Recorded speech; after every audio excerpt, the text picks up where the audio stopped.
12-hour shift. Let's go. What's up mga pre? Nurse H nga pala at dito ako ngayon sa UK nagtatrabaho. For today's video ay ipapakita ko sa inyo kung ano yung nangyayari sa akin sa loob ng aking 12-hour shift. Alas 7 ng umaga, nagsisimula yung araw ko sa pag-aayos ng sarili at pagkain ng breakfast.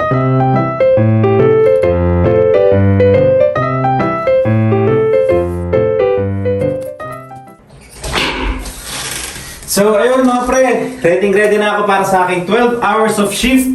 Tara, samahan nyo ako sa buong maghapon. Basic lang to. Let's go! Pero syempre, bago ako magtungo sa aking trabaho, ay ihahatid ko muna yung anak ko sa kanyang nursery. Ganito talaga dito sa UK. Kapag wala kang maiiwanan ng anak mo at kailangan mo magtrabaho, dadalhin mo siya sa nursery mula umaga hanggang sa makauwi ka sa hapon. Kaya kung hindi nyo kaya mag-iwan ng anak sa nursery, advice ko sa inyo huwag kayong mag-anak. So ayun, pagkatapos kong ihatid si Janea, binabalik ko lang din tong sasakyan sa bahay. Tapos lalakad na lang ako papuntang trabaho. Yung pinagtatrabahuhan nga pala namin, siguro mga 5-minute walk, nandun ka na. So, sobrang bilis lang, sobrang lapit lang. Pupunta ka ng locker room, yung outside clothes mo, syempre tatanggalin mo na, papalitan mo na scrub suit kasi bawal na bawal sa amin pinapasok yung outside clothes sa aming trabaho.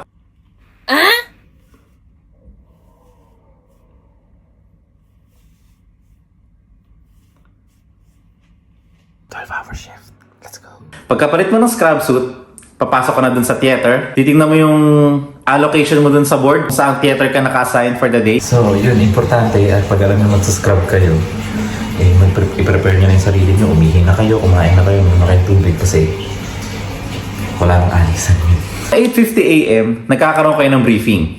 Ito yung kakausapin yung surgeon, yung anesthetist, yung members of the team. At i-share nyo kung ano yung cases for the day, ano yung posibleng maging problema ninyo, ano yung mga deficiencies, ano yung mga implants na kailangang i-borrow from other hospitals, at kung ano yung mga trays na kailangan nyo i-prepare for the day.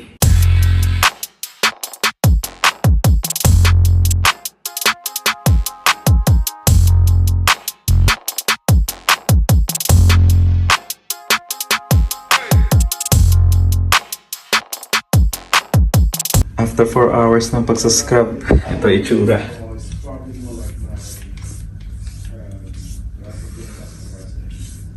Tapos usually, upo ka ulit dun sa sitting room.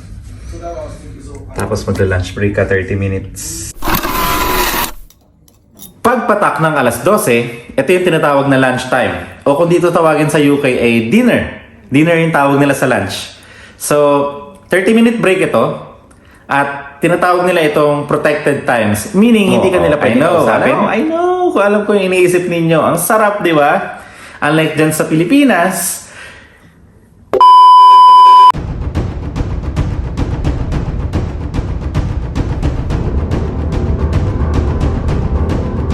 tea time parang yun na yung hapunan mo. So, kung kagaya ko na 12-hour shift din yung ginagawa mo, dito sa trust namin, ay bibigyan ka ng 30 more minutes para gawin yung tea time mo. Gaya nung nauna, protected time yun. Hindi ka nila kakausapin, hindi ka nila guguluhin. Take your time, tapos mo yung 30 minutes mo. Sarap, di ba?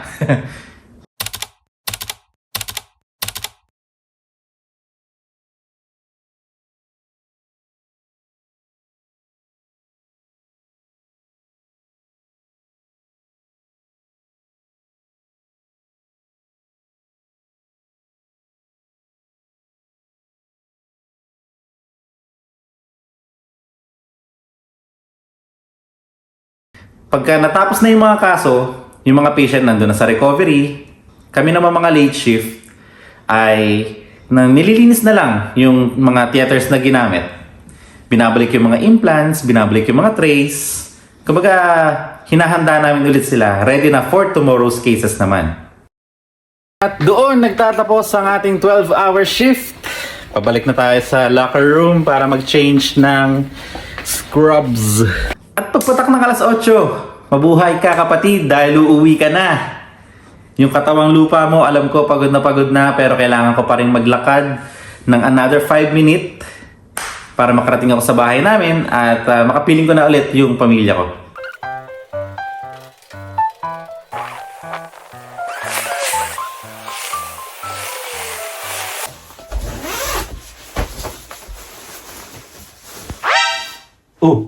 Ano pa hinihintay mo?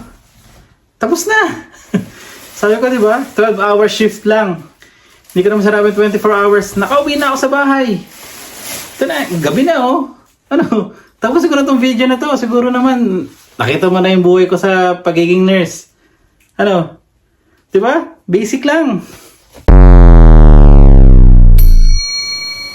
And that's it, Pansit, for our today's video. Sana nag-enjoy kayo sa 12-hour shift ko. Alam ko, hindi ko na ipakita sa inyo yung mga ibang detalye. Kasi nga, sa loob ng theater, bawal po ang cellphone. Sana naintindihan nyo yun. At kita-kits po for the next video. Huwag nyo kalimutan mag-like at subscribe sa YouTube channel ko. Pwede nyo rin silipin ang aking Facebook page, Instagram, at TikTok. Tandaan nyo mga pre, basic lang to. And yun, just like that, tapos na yung aking 12 hours duty. Tapos syempre kunwari magdadrama kong ganyan. Tapos, ano po? Para nakita na.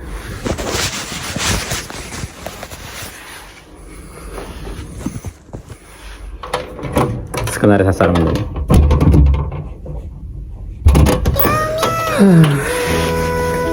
Tapos yung 12-hour shift. Kapagod. Siyempre wala lang, drama-drama lang yun. Ganon. Tapos, after 12-hour shift, uwi na. Yun lang naman trabaho ko dito.